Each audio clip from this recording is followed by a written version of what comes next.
sagutin natin yung question ng isang subscriber.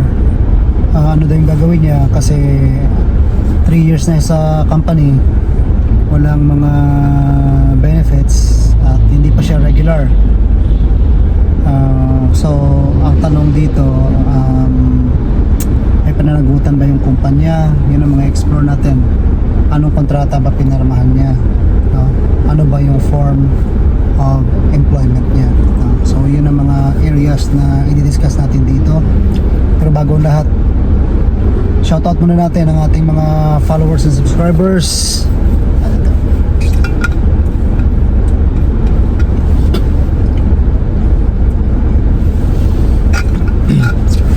Alright, doon sa mga empleyado, no, na matatagal na sa kumpanya nila or tumagal na, tapos hindi pa nakakatanggap ng mga benepisyo at hindi pa na-regular, ang dapat ninyong unang malaman dyan or alamin, kung ano ba yung business ng company at kung ano yung ginagawa mo, no?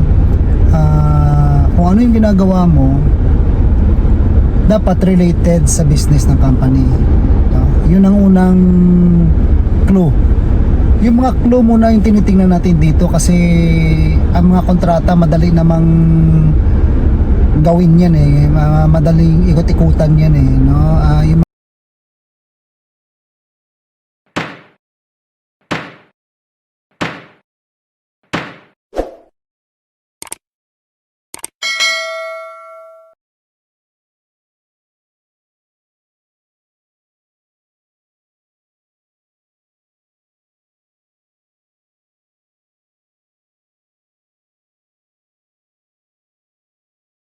mga written contract, no? Madali namang gumawa ng ganyan at hindi mo masasabi na yan na kaagad yung tunay na reflection ng kung ano yung relasyon ng mga parties. So kung ano yung sinasabi ko ngayon, ito yung mga indicators para malaman mo kung pang regular ba yung position na hinahawakan mo or yung status mo sa kumpanya. So una, alamin mo ang negosyo ng kumpanya, nature of business, tsaka yung ginagawa mo. Halimbawa lang, merchandising yung negosyo ng kumpanya mo. Ikaw ay sales lady, di ba? Sales personnel ka. So makikita mo agad may relasyon ang ginagawa mo sa negosyo ng kumpanya. Kasi paano ka mag-merchandising, nagbebenta ka nang wala kang sales personnel? Diba? Yun ang directly related. Kung halimbawa sales personnel tapos plumber, ang negosyo niya mga damit ang binibenta doon sa merchandising. So kung kinuha kang plumber ng may-ari, hindi directly related yung ginagawa mo doon sa negosyo ng kumpanya. Nakuha niyo yung sinasabi kong directly related, yung relasyon ng ginagawa mo sa negosyo ng kumpanya. So, kung hindi ganon ka-related yung ginagawa mo sa negosyo ng company, usually kahit na tumagal ka dyan, hindi naman talaga mariregular kasi hindi directly related sa business ng company ang ginagawa mo. Sa batas, ang tawag doon, yung task na piniperform mo is not usually necessary and desirable in the usual business or trade of the employer. Ngayon, may mga employer na kahit na ganun ang sistema, ang sitwasyon, reckless. Yung mga reckless, hindi sila maalam sa mga labor code, hindi sila magaling mag-formulate ng kontrata, mahina yung HR nila, etc. Na ang nangyayari, ang kontrata lumalabas na parang nakaprobi ka ng 6 months, no? Pag probi ng 6 months at lumagpas yun, hindi ka naman sinabihan na i-renew ka or hindi ka pumasa, automatic, no? Sa Article 296 ng Labor Code, regular ka na, no? Kahit na hindi pa directly related yung ginagawa mo, simply because the fact na hindi inayos ng kumpanya yung kontrata mo hindi ka naman sinabihan na bagsak ka sa evaluation bilang proby, ibig sabihin okay sa kumpanya na gawin kang regular employee kahit na hindi naman directly related yung ginagawa mo. So may technicality na nangyayari dyan.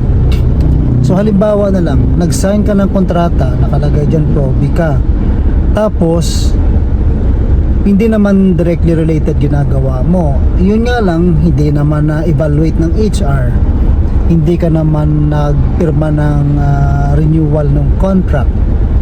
So ang nangyayari, paulit-ulit na lang yung service mo hanggang sa umabot ka ng 3 taon. So in that particular case, naging regular employee ka na, no? Pero kung ang scenario ay in 3 years na yon, ini-engage ka ng kumpanya separately sa mga kontrata dahil hindi ka naman directly related sa kanilang business, then most probably pwede kang hindi regular employee. Kung halimbawa pinagbibigyan ka lang dahil halimbawa bumabagsak ka sa evaluation, no? Isa pang ganyan, ano? Or meron kang ibang forms of contract sa kanila gaya ng naka-fixed term ka halimbawa, no? Tapos meron kang kontrata na casual ka halimbawa, yung ginagawa mo walang kinalaman doon sa business ng company, no? Or baka naka-project ka, no? Yun ang form of employment. Kasi 6 ang forms of employment Una, regular employment. Pangalawa, probationary employment. Pangatlo, project employment. Pang-4, seasonal employment. Pang-5, casual employment. At pang-6, yung fixed term employment. So, pag dinaan ka sa proby, ibig sabihin, may potential ka maging regular. Kasi, hindi ka na madadaan sa proby kung hindi ka pwedeng maging regular So kaya ka nga iti-test para malaman kung pwede kang regular. So kung ang kontrata mo ay dinaan ka sa proby, most likely pang regular yung position mo. Kung 3 taon ka na sa kumpanya ay hindi ka pa rin na regular, hindi ka naman tinatanggal, hindi ka naman daw bumabagsak, dapat regular employee ka na. Okay?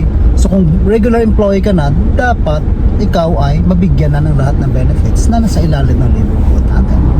Dapat sumasahod ka ng minimum, may 13th month pay ka, may service incentive leave ka, meron kang 12 regular holidays.